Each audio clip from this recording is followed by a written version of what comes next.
अस्सलाम वालेकुम साथियों। रात का वक्त है, अम्मी के कमरे में आके बैठे हैं भागे भागे। 11:30 हो चुके हुए हैं, 11:36 इस वक्त।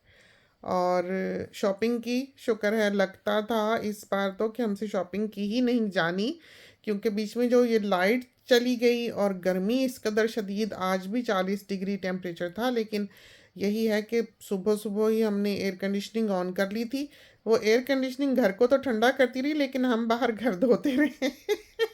धूप में, गर्मी में, 40 डिग्री में हमने बाहर से घर धोया आज, क्योंकि काफ़ी पानी है टैंक्स में, हमारे वाटर टैंक्स जो हैं।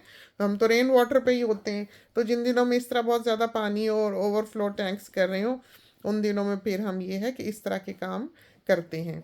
तो अम्मी के पास बैठे थे, तो अम्मी को पूछने लगे कि एक साथी ने पूछा है कि खशखाश में तो रेत होती है।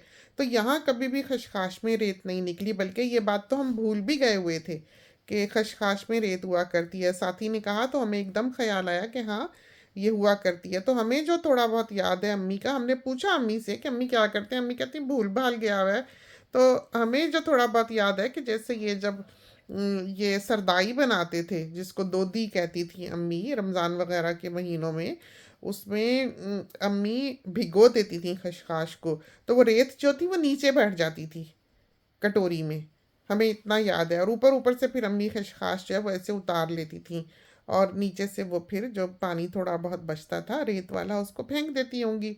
इस तरह पर था, बादाम खशखाश भिगोती थी। तो ये तरीका हुआ करता था पहले खशखाश को धोने का। हो सकता है कि छलनी में भी किसी बारीक में छानते हो, लेकिन इतना अंदाज़ा नहीं है हमें। लेकिन ये है कि वो रेत भारी होती है, खशखाश हल्की होती है, तो रेत जो है वो नीचे बैठ जाया करती है। इस तरह पर है।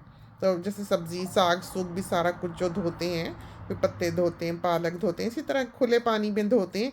और वो जो बीच में रेत होती है या थोड़ी बहुत मिट्टी या जो भी चीज़ उसमें होती है, वो नीचे बैठ जाया करती है आराम से। तो इस तरह पर आप धो सकते हैं उसको। खशखाश को पीसने का ये होता है कि सिल पर वो सबसे ज़्यादा बेहतर तौर पर पीसी जा सकती है, और वो किसी चीज़ पर नहीं पिसती, सिल पर पिसती है। बाकी हमें एक साथी ने याद कराया कि बेटी ने खशखाश पीसने की मशीन भी ली हुई है। हाँ, वो भी है कहीं घर में। बहुत अरसे से दिखी नहीं थी तो याद भी नहीं रहा, लेकिन हमसे इतनी हुज्जत नहीं की जाती कि इतने सारे कोफ्तों के लिए जो कि हमने 4 किलो के बनाए, हम हाथ से खशखाश ही पीसते रहें। तो अल्लाह ने दांत दिए हैं, वो भी चबाई जाएगी जब खाएंगे कोफ्तों में, तो ठीक है, ऐसे ही गुजारा कर लेते हैं।